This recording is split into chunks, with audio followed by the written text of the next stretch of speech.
Cavablar gəlir, bəli, aydındır. Aha, çok güzel, çok hoş oldu. Və mən sizi yeni tərəfdaşınızla tanış etmək istəyirəm, uşaqlar. Bəlkə də bilmirəm, bəzilərinizin məlumatı var, bəlkə də bəzinizin məlumatı yoxdur, amma sizin işinizi asanlaşdıracaq rəqəmsal məktəbin içərisində yerləşən bir tətbiq var, rəqəmsal köməkçi. Bugün ondan necə istifadə edə bilərik, sizin işinizi necə asanlaşdırıb və həll edə bilərsə, onun barəsində danışacağıq. Öncə mən sizə rəqəmsal məktəbin haqqında kiçik bir məlumat verim. Rəqəmsal məktəb şagird profilindən keçid etdikdə bu formada bir səhifə açılır. Yəqin ki, görünür ekranda. Mən buradan görə bilmirəm. Bəli, görünür. Aha, siz aşağı, ana səhifədə aşağı düşdükdə tətbiqlər hissəsinə keçid edirik. Tətbiqlər hissəsi açıldıqda 3 tətbiqlə biz qarşılaşırıq. Birinci rəqəmsal köməkçi, ikinci Canva, üçüncü isə Aspire-dir. Rəqəmsal köməkçi sizə gündəlik dərslərinizdə, fəaliyyətinizdə sizə dəstəkçi olan bir köməkçidir. Süni intellekt alətidir. Canva birinci rəqəmsal gəl məktəbinin birinci və dördüncü dərslərində Canva aləti ilə YouTube-da həmin dərsləri izləyərək tanış ola bilərsiniz. Aspire-də isə video dərslər var, məntiq, ingilis dili, riyaziyyat, testləri həll etmək üçün proqramlar var, oradan tanış ola bilərsiniz. Amma mən bugün sizə sırf rəqəmsal köməkçidən danışacağım. Rəqəmsal köməkçiyə keçid edib, burada istədiyiniz promptu yazıb, ondan kömək istəyə bilərsiniz. Amma bu demək deyil ki, mən ora yazım ki, 3 üstə gəl 5 neçəydir? Yəni, bu halda o sizə kömək etmir, hazır cavabı verir. Yəni, bu düzgün deyil. Deməli, biz rəqəmsal köməkçidən necə sual verməliyik, ondan nə istəməliyik?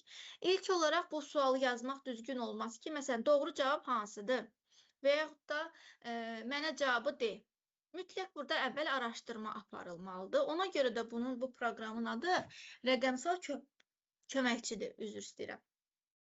Düzgün yanaşma isə odur ki, bu mövzu haqqında mənə qısa məlumat ver, verilən məlumatlardan hansı faktlara uyğun gəlir, nəticəni bir cümlə ilə izah et. Yəni, bu kimi fikirlər səsləndirmək olar.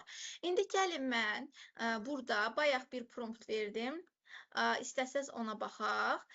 Məsələn, mən ondan soruşdum ki, bugün məktəbdə dərslər olmayacaq.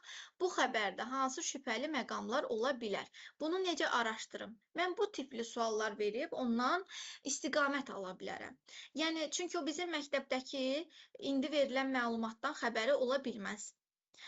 Və yaxud da rəsmi mənbəyə əsaslanmaq üçün siz ona konkret, belə deyim də, prompt verməlisiniz ki, o sizə daha dolğun cavab versin. Amma bizə burada istiqamət lazımdır ki, mən bu məlumatın doğruluğunu necə yoxlayım? Baxın, o da bizə istiqamət verir, tarixini deyir, dəqiqləşdir, mənbənin etibarlılığına bax, kimlərə aiddir, yəni bu məlumatı verən kimə aiddir, yəni kimdən almısınız bu məlumatı. Səbəbinin göstərilib göstərilməməsi, burada müxtəlif, belə deyim də, səbəblər ola bilər. Araşdırma addımlarını da sizə addım-addım görürsünüz, 5 addımda göstərir və sonda sizə necə bir nəticə çıxara biləcəyinizi də istiqamətləndirir. Həmçinin burada İstəsəz ekran görüntüsü ala bilərsiniz bu suallardan. Bu suallar sizə rəqəmsal köməkçidə istədiyiniz məlumatı araşdırmaq üçün istiqamət verəcək. Həm bu, həm də ekran görüntüsü almısınızsa növbəti səhifəyə keçim, həm də baxın bu suallar sizə rəqəmsal köməkçidən düzgün cavab almağınız üçün istiqamət verəcək. Bunun dezinformasiya olub olmadığını, nəyin yanlış, nəyin doğru olduğunu və yaxud da necə bunu araşdıra bilərəm, bu istiqamətdə sizə dəstək olacaq. İndi isə